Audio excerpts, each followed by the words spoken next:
Kandidati i pavarur për kryetar të komunës së Gostivarit Visar Ademi mbajti konferencë për shtyp para objektit të ndërmarrjes publike komunalec, ku prezantoi, siç ai tha, gjendjen alarmante të mbeturinave, borxhin e madh të kësaj ndërmarrje dhe planin për zgjedhjen e këtij problemi.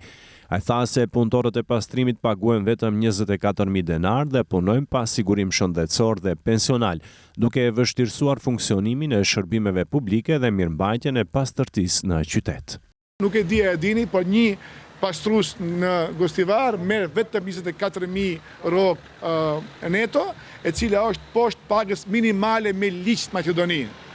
Punëtorët e komunalecit kanë pagat të prapambetura prej 3 muaj deri 6 muaj dhe nuk u paguhet asnjë lloj kontribut pensional dhe shëndetësor dhe janë të lënë në mëshirën e fatit vetëm me kontratë në vepër. A është e logjikshme që një menaxher të merr 1.200 deri 3.000 euro bonus së shtesë, ndërkohë që një njeri i cili e pastron qytetin për fundjavë, për dimër, për verë, për në kushte abnormale të paguhet vetëm 24.000 denar, edhe atë të jetë e prapambetur dhe nuk i jepet në kohë diku për 3 deri 6 muaj.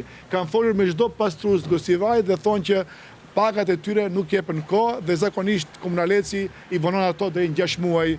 Ndërkohë që ato mbajnë familjet me 24.000 denar rrogë, e cila edhe njerë është në kuadër ose është poshtë pagës minimale me ligj. Paga minimale me ligj bruto është 36.000 denar, ndërkohë që këto mbajnë 24.000 denar bashkë me tatimin personal.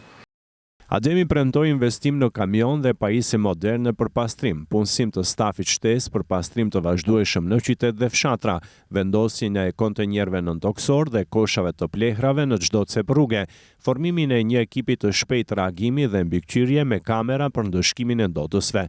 Ai tha se gjithë kjo do të realizohet me 3 faza implementimi. Financimi do të realizohet përmes shfrytëzimit të fondeve ndërkombëtare, po ashtu gjoba efektive do të garantojnë që çdo ndotës të përgjigjet për veprat e tij, tha Ademi. Do bëjmë larjen e rrugëve me cisterna dhe vendosjen e kosheve në trotuare. Larja e rrugëve ka qenë një praktikë e madhe deri para 15 vjet përpara, tani më rrugët nuk lahen, vetëm atë kushtrohen për herë të parë me asfalt, ndërkohë që asnjëherë më nuk ka larje të rrugëve, a kjo duhet të jetë praktikë javore, çdo fundjavë duhet pastrohen.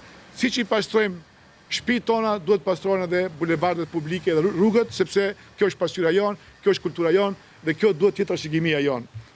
Gjoba efektive nga 500 denar për keqbërësit apo për shkeljet e vogla deri miliona denar për keqbërësit industrial dhe bizneset të cilat konsumojnë më tepër, harxojnë më tepër, por edhe ndosin më tepër.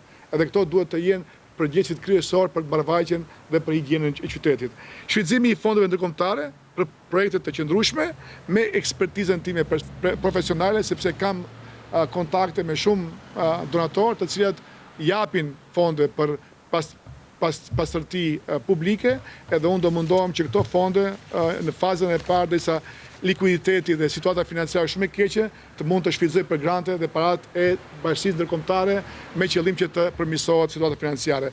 Ademi tha se Gostivari prodhon rreth 10 ton mbeturina në ditë, ndërkohë që komunalet së bashku me koncesionerët privat ka kapacitet për grumbullim të vetëm 1 ton mbeturina në ditë, ndërsa 9 ton, siç tha ai, përfundojnë për deponi të egra.